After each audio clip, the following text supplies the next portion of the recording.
Você sabia que você não é o único humano que existiu? Existiram outros humanos, né? Ou outras espécies de humanos, vamos dizer assim, né? Um livro que retrata muito bem isso, é um livro que eu gosto muito de citar como referência, que é o Sapiens.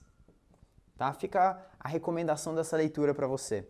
No Sapiens ele explica muito como é que se deu a evolução do ser humano, da nossa espécie principalmente, né, do Homo sapiens, né, que existiram outros e essas outras espécies foram morrendo, foram sumindo, né, com o tempo. Outros Homo neanderthalis, Homo erectus, e eles foram morrendo, enquanto também outras espécies também de animais e por aí vai, também não conseguiram sobreviver. Então, o que nós, os Homo sapiens, temos ou tínhamos, né, para fazer com que a gente conseguisse se evoluir tanto, né? E muita gente fala, inteligência, né? Enquanto o tigre lá tem as garras, mas inteligência sobrepõe tudo e tal. Cara, não era só isso, né? Não era somente a questão da inteligência. Claro que a inteligência ajudou, mas com a inteligência a gente conseguiu adquirir uma grande habilidade, né? Então a inteligência fez com que realmente a gente tivesse a habilidade de fazer o quê? Da gente se comunicar, né? Mas, bom, Bitter, existem outras espécies que também se comunicavam, né? E não é só nossa espécie que se comunica. Portanto, não é só uma inteligência de se comunicar, mas é a inteligência de falar sobre coisas que não existiam. Hã? Como assim? Pois é, enquanto outras espécies estavam ali no meio da selva, assim, e falavam assim, olha ali, tigre, e o tigre realmente vinha, olha ali, urso, e o urso realmente estava ali, né? A gente conseguiu falar sobre o urso que não estava ali. Então, quando a galera que sobrevivia voltava ali para a tribo, voltava para casa, né, onde eles estavam, eles falavam, aconteceu algo ali. E aí que começaram os desenhos, né? Começaram os desenhos, começou a linguagem, começou barulhos, e a comunicação começou a falar não só de, isso é uma caneta, essa aqui é uma caneta preta, esse aqui é um quadro branco. Eles conseguiram falar o seguinte, você lembra da caneta preta? Que caneta preta? A caneta preta que você viu. Eu consegui falar sobre coisas que não estavam totalmente ali acontecendo. Então, quando a gente começa a falar sobre coisas que realmente não existem, a gente começa a criar certas ideias, criar certos mitos, certas histórias, né? E pessoal, isso foi tão importante porque fez com que a gente conseguisse se manter unido, enquanto outras espécies não tinham essa comunicação. Então eles não conseguiam se manter unidos, enquanto a gente começou a criar deuses, mitos, a ideia de, por exemplo, de tribo, né? Como assim a ideia de tribo? Porque a tribo ela é um conjunto de pessoas ali, né, que estão junto. Mas essa ideia de que isso aqui forma um conjunto, isso não existe. Isso é falado, isso é construído, né, pela nossa fala. Então, por exemplo, a ideia de países. Países não existem, né? É uma construção. Se você olha geograficamente ali no mapa político, né? Você olha e você tem as divisões políticas de, esse aqui é Brasil, você tem as linhas. Mas vai lá na Terra, olha lá, você tem aquela divisão? É porque não tem na Terra. Alguém colocou uma placa e falou assim, a partir daqui é tal país, a partir daqui é tal país. Aí você fica brincando assim, né? Vai e volta, vai e volta. Mas não existe isso na Terra. A gente que colocou aquele negócio ali e a gente que criou isso. Então, igrejas, por exemplo, quando iam ensinar, né, tem os ensinamentos, iam passar, muitas pessoas na época não liam, né, não sabiam ler, então os padres ali, ou enfim, a figura religiosa, tinha nos vitrais da igreja desenhos, e com esses desenhos eles conseguiam passar os ensinamentos por meio desse tipo de linguagem, por meio de histórias. E essas histórias realmente faziam com que a gente aprendia muito, né? Hoje você também tem, por exemplo, leis, né, na Inglaterra que foram passadas de geração em geração, em geração em geração, por meio da fala, né? Por meio de escritos também, mas muito em relação à história que aconteceu, né? Mitologia grega é isso, de deuses que aconteceram, muito legal, né? E essas histórias são sensacionais se você entende e começa a entender o poder delas. Na década de 70, o Spielberg, né, aquele diretor famoso de filme, né, ele fez o Jaws, Tubarão, né, filme conhecidíssimo na década de 70, virou um clássico. E por que ele virou um clássico? Porque ele foi um choque muito grande quando ele foi lançado, né? Se você nunca viu, depois dá uma olhadinha, né? Os efeitos especiais da época, você vai olhar, talvez hoje se você rir, mas na época foi muito forte. E muitas pessoas ficaram com tanto choque em relação ao filme, foi tão chocante que muitas pessoas pegaram trauma e fobias de tubarão na época. E se você for ver os índices, né, de turismo, eles caem em países que tem praia, por exemplo. As pessoas estavam com medo de ir pra praia, ou até com medo de entrar na própria bacia, né, da banheira, do banheiro, porque falaram assim, não vou entrar na minha piscina porque vai ter um tubarão lá. A pessoa, não tem tubarão. Eu falo, não sei, vai que tem, né? O medo era tão grande, o medo era tão forte que eles evitavam fazer isso. Então você pega os índices de aumento de procura por psicólogos, né, para buscar cura da fobia, né, resolução das fobias, aumenta muito. Porque olha o impacto que o filme causou. Olha a força que um filme tem. E um filme é o quê, pessoal? O filme é uma história, né? Olha a força que uma história tem. Quando eu era moleque, quando eu era pequeno, eu gostava muito de Jack Chan, né? E aí acabava o desenho e Jack Chan, pra quem não conhece, né? Ele sai lutando. Aí eu terminava, né? E aí eu ia com meu irmão, enchia o meu irmão de porrada, meu irmão me enchia de porrada também. Era briga pra todo lado, né? Porque eu achava que eu era o Jack Chan, olha o impacto que ele tinha.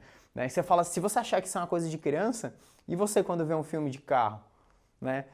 Tem muita gente que gosta de carro, vê o filme de carro, sai depois, né, do filme e fala, nossa, vê aquela pista reta, fala, agora que eu vou tacar o acelerador aqui, porque isso te dá emoção.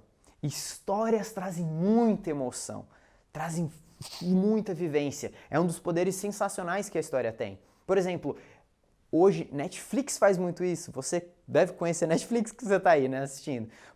Termina a série ali, no meio, bem naquele ponto. Isso vem da novela, desde a novela lá da Globo fazia isso há muito, muito tempo, né? Isso vai ser para os próximos capítulos. E termina o assunto bem ali no meio e você fica... Putz, quero saber o que aconteceu, o que vai acontecer, o que vai acontecer. Hoje na Netflix você tem tudo direto, né? Mas não, né? Ali na novela era só no dia seguinte, dependendo da série, quando era na TV era só na outra semana que você podia assistir, e você ficava aquilo. E quando chegava um momento, você fala, nossa, vai voltar, vai voltar. Isso acontece quando termina uma temporada, né? E você quer saber o começo da outra. Olha o poder que tem. Olha esse poder que sensacional. O poder das histórias. E para a gente entender então, o que são essas histórias então, Bitter? O que você está querendo dizer com isso? O que é esse tipo de história? Gente, história é o seguinte, é qualquer tipo de comunicação que você tenha, né, que vai gerar algum tipo de emoção na pessoa. Fechado? Vai gerar uma mudança emocional na pessoa. Isso que é uma história, tá? Agora, se vai ser uma anedota, se vai ser uma fábula, se vai ser um exemplo, se vai ser uma parábola, né? Existem várias histórias, tem aquelas mais infantis que no final tem uma moral no fundo, né? E moral da história, essa é uma fábula, né, normalmente. Você tem analogias, você tem metáforas, eu estou considerando tudo isso, tá? Como sendo histórias, desde que a gente crie algum tipo de mudança emocional, tá? Então assim, se você fizer os stories do Instagram, vou fazer uns stories do Instagram ali, você comendo seu café da manhã. Se eu ver aquele stories e realmente não me causar emoção, eu vou falar, legal, tá comendo um café da manhã. Se isso não me provocar nenhuma mudança emocional, eu não quero considerar isso como uma história, tá? Apesar de ser o nome Stories, né? São os stories do Instagram, não é uma história. Não é uma história, não é esse tipo de história que a gente quer. A gente quer histórias são aquelas que realmente mudam e criam um impacto emocional. Porque afinal de contas, vender é isso. Vender é gerar uma determinada emoção e direcionar essa emoção para onde a gente quer. Fechado? É isso que a gente vai utilizar como sendo história. E muitas pessoas perguntam assim, e falam, Bitter, mas eu não sei contar histórias, eu não sou um bom contador de história, não sei o quê, não tenho ideia. Não é que você não tem ideia, é porque você só está olhando para o lado errado. Você está olhando para um lado da moeda. Agora, se você começar a olhar para o outro lado e perceber que sua vida é uma história, sua vida é feita de várias e várias e várias histórias e que você conta histórias o tempo todo. Quando você chega para um amigo seu e fala assim, nossa, você não sabe o que aconteceu comigo. Cara, eu tava no médico e aí aconteceu papapá, ele fala, meu Deus, mentira que aconteceu isso. E você faz a pessoa ficar apreensiva, você faz a pessoa sentir dor por você, você faz a... Você é um contador de história, você já conta muita história. Você só não prestou atenção nisso ainda, né? Agora que eu falei, com certeza, eu tenho certeza que você já está prestando atenção. E quanto mais você presta atenção nas histórias que você está contando, melhor você vai ser um contador de histórias. Para você conseguir usar as histórias da sua vida, que são histórias reais, que são histórias que você pode impactar. Você não precisa ficar criando histórias. Você pode pegar a sua vida e contá-las, porque vai ser muito mais real. Agora, você quer inventar uma história? Quer fazer? Pode fazer também, não tem problema nenhum, tá? Desde que realmente impacte emocionalmente a outra pessoa, fechado. A gente vai usar para a gente poder fazer isso. Uma coisa que eu queria que você percebesse aqui é a quantidade de história que você conta, não para os outros, mas que você conta para você mesmo. As histórias que a gente conta pra gente mesmo, elas influenciam muito como a gente enxerga o mundo, como a gente se comporta no mundo. Então, por exemplo, eu conheço vendedores que falam assim, eu vendo para qualquer pessoa. Isso é uma verdade absoluta? Não é uma verdade absoluta, não é uma verdade universal. Mas na cabeça dele, aquilo é uma verdade. É uma história que ele está contando para ele. E é uma história fortalecedora. É uma história que fortalece as ações, como ele se sente. E ele realmente acredita. Na cabeça dele eu fico me imaginando como é que deve ser pintado esse personagem. Será que é um herói? Será que é uma pessoa forte que chega e sai vendendo para todo mundo? Né? É uma história muito legal para você contar para você mesmo. Mas agora, tem outras histórias que a gente conta pra gente. Por exemplo, eu não sei vender. Eu não nasci para vender. Eu não sou bom nisso. Né? São quantas histórias que você conta para você mesmo e que, na verdade, você não se vê como um herói, mas você se vê como um monstro. E se ver como um monstro numa história, será que isso vai ser útil para você? Porque, sabe, quando eu falo para as pessoas que eu sou mágico, as pessoas já botam um pé para trás e falam, vai lá, faz um truque aí. E vem o ceticismo, aquelas pessoas que são céticas, falando, quero ver essa mágica, vai lá. E quando eu faço a mágica, né, aí a pessoa olha assim, ela fala, meu Deus, olha que legal. Mas isso aí é um truque. Isso é um truque que você está fazendo. Né? Então eu vou fazer uma para você aqui. Pegar a caneta, tá? Vou colocar aqui e sumir. Aí a pessoa fala, isso não é verdade. Aí aparece, ó. Isso é só um truque, né? A pessoa fica cética ali olhando. E por que a gente é muito cético às vezes com a outra pessoa, com as coisas do mundo, e a gente não é cético com as nossas próprias histórias? Com o que a gente conta pra gente mesmo na nossa cabeça?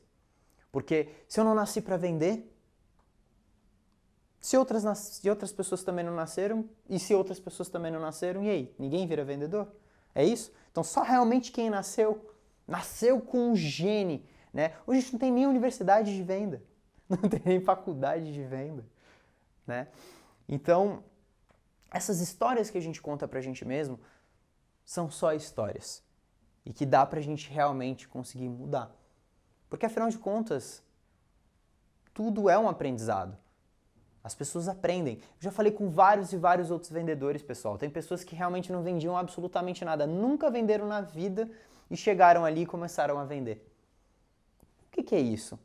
Foi porque ela teve uma realidade, uma vivência e ela aprendeu várias técnicas. Ela aprendeu a falar de um jeito que mesmo que ela nunca tenha vendido, ela ouviu falar de uma forma, ela aprendeu a falar de uma forma que é uma forma mais interessante de ser escutada, de a pessoa ouvir e falar assim, botei fé na sua ideia, gostei. É justamente essa forma que a gente vai desenvolver aqui, com muita história e muita emoção. Perfeito, pessoal? E para a gente conseguir colocar essas histórias em prática, você vai entender o resumão da aula de hoje. E o resumão da aula de hoje é justamente isso. Entender que histórias criam um impacto emocional. Criam uma emoção muito forte na outra pessoa. E quando a outra pessoa sente uma emoção, você direciona essa emoção para onde a gente quiser, com hipnose. A gente vai usar isso, então a gente gera emoção. Raiva, por exemplo. Quer jogar raiva? Joga na concorrência. Joga num produto do concorrente, não joga para você. Desejo, curiosidade, vontade, quero mais, joga para você. Beleza? Esse é o poder das histórias. E para você começar a mudar a sua comunicação, a tarefa de hoje é você perceber quais histórias você usa muito ou você conta para as outras pessoas quando você chega para sua amiga, para o seu amigo, filho, namorada. Quais histórias você conta?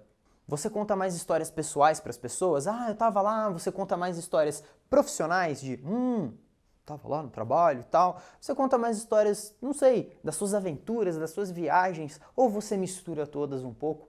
Começa a perceber que tudo isso são histórias. Claro, desde que você mude como a pessoa está se sentindo. Perfeito? E quais histórias você conta para você mesmo? Que não são tão verdade assim, mas algumas histórias realmente te fortalecem, enquanto outras histórias te limitam. Quais são as histórias que te fortalecem, quais histórias que te limitam? Por exemplo, eu acredito muito que eu sou um bom vendedor, né? Eu sei influenciar as pessoas. Isso é uma verdade? Não é uma verdade universal, mas é uma história que eu conto pra mim mesmo que eu me sinto melhor, eu me sinto um herói. Agora, qual história que eu conto pra mim mesmo que eu não gosto tanto? Tipo, eu nunca vou conseguir emagrecer. Essa também é uma história, não é verdade? Então, essas várias histórias que estão na sua vida pessoal, que estão na sua vida profissional, são histórias. Identifique elas para você começar a perceber como você já é um contador de histórias. Você só não tinha olhado por esse lado até agora. Fechado? A gente vai entender quais são as aplicações das histórias, como que você coloca a história dentro da venda. Como é que eu vou usar isso numa venda? Como assim? Em que momento que eu coloco? Para que isso serve? De que forma eu vou usar? Quer saber? Te espero na próxima aula que você vai entender tudo.